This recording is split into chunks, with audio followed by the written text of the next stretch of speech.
how do you sell a good lie? You wrap it up with truth, so people will believe that everything you say is the truth when actually contains many lies.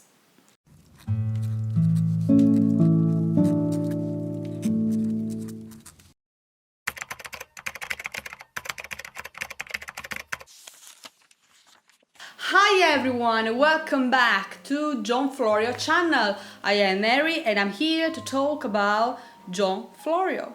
Lately I have made a series of videos on Giordano Bruno and Shakespeare. I have explained you how great was the influence of Giordano Bruno on the dramatist and how Shakespeare was well acquainted with Bruno's thesis, specifically the art of memory, transmigration of the soul, soul death as a pure moment of passage, a step into another life, whether it is human, animal or vegetal, infinite universe. And so the arduous search within this new concept of the universe for a new historical and civil role for the man of thought. Madness, seen as the cause of the strong condemnation of a corrupt and arrogant power. Now, there are interesting new scenarios after this beautiful introduction on the connection between Shakespeare and Bruno. These are why and how. Why? Why Shakespeare and Bruno? Why Shakespeare mentions Bruno so often? Why he is so fascinated by his thought? Why Shakespeare used Bruno's ideas in his plays? This could seem a silly question. I mean, you could say, why not? In an era, as we have seen in the past videos, in which astronomers in a right or wrong way questioned themselves about the universe, why Shakespeare couldn't make mentions of these theories? Well, you should know, and this is the focus of the discussion, that Shakespeare's mentions of Giordano Bruno are unique, are one of a kind. And what I mean by that? I mean that other Shakespeare contemporaries didn't support Bruno like Shakespeare does. So now let's analyze the historical period in which Shakespeare wrote and let's make a comparison with other Shakespeare contemporaries who also mentions Bruno in their works. For example, Christopher Marlowe and Ben Jonson. Now, Christopher Marlowe is much closer to Bruno's years in London. Jonson is pretty much later, but they both mention Bruno even if in different ways. Let's see how. The exact date of the composition of Dr. Faustus by Christopher Marlowe is unknown, but it's pretty certain that Marlowe wrote this work right before his death in a tavern brawl in May 1593. That was a period that sees new figures who challenged the conflicting cultural and religious orthodoxy of the times in their claim to create a new cosmology and a new vision of the universe. Bruno was the most powerful of these figures and the one who created most controversy in England. So his heroic search for new knowledge of the structure of the universe directly inspired Marlowe's poetic and dramatic articulation of the Faust myth. This does not mean necessarily that Faust is Bruno. It is possible that Faust could be John Dee as well. What Bruno gave to Marlowe was something more important: the philosophical framework in which he created a new image of the man, the modern man, as I have explained you in the past videos, who doesn't accept religious dogma and committed to expand his knowledge on universe and his role in nature.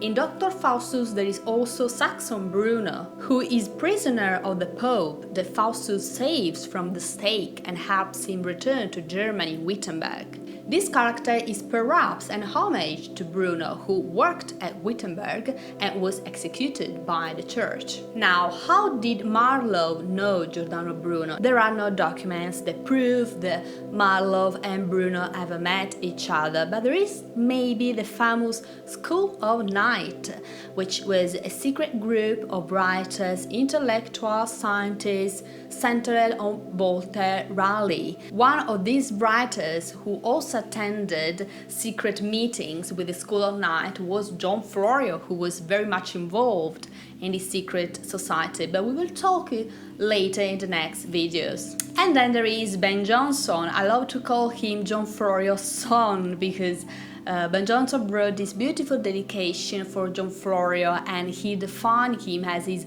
loving father, which certainly suggests that they had a close relationship, and maybe Florio had a fundamental role in instructing him as well.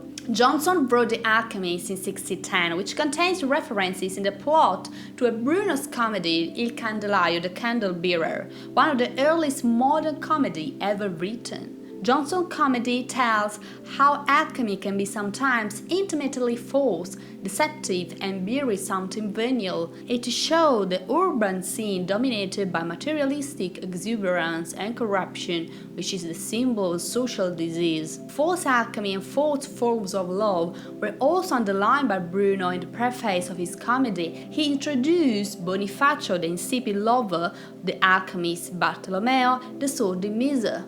So also Ben Jonson makes some general references to Bruno and to his comedy. Now, what's the difference between Marlowe's Bruno, Jonson's Bruno, and Shakespeare's Bruno? Marlowe was a creative, ingenious, and talented writer who was very well aware of the social and political changes of his country. Bruno's arrival, first at Oxford and later in London, created a fracas in the whole country. But while the establishment and the academics were against Bruno's ideas, his theses were discussed secretly in the most interesting intellectual circles of the time, like the School of Night. I don't know if Marlowe ever met Bruno because there are no documents that can prove it. I don't think that they ever met each other, but Marlowe was an unconventional mind, and I think he welcomed unorthodox and nonconformist ideas. Marlowe's description of Bruno in Dr. Faustus is the description of someone who has heard about Giordano Bruno, about his debate at Oxford and the chaos that he created, and has shared among his friends, colleagues, his theories and ideas. Marlowe's references to Bruno are not directly connected to Bruno's works, but to the reaction that Bruno's arrival had in England, and to the ideas for which he was banished and considered heretical. Marlowe knew Bruno through his acquaintances, through his colleagues and friends, and discussed his revolutionary ideas in his inner circles. And his reference to Bruno in Dr. Faustus is the result of this vivid, challenging and stimulating dispute that Bruno brought in London. With Ben Jonson, the situation is quite different. When he wrote The Alchemist, the flame of Bruno's intellectual uproar in London had faded away. And Jonson doesn't mention Bruno's thesis upon the infinite universe or transmigration of the soul, or his tragic death, but he is inspired by the first prologue that Bruno wrote in his comedy, in which he introduced his characters and borrowed the general plot, the general idea for his comedy, because they both contain similar topics. So the difference with Shakespeare is quite huge.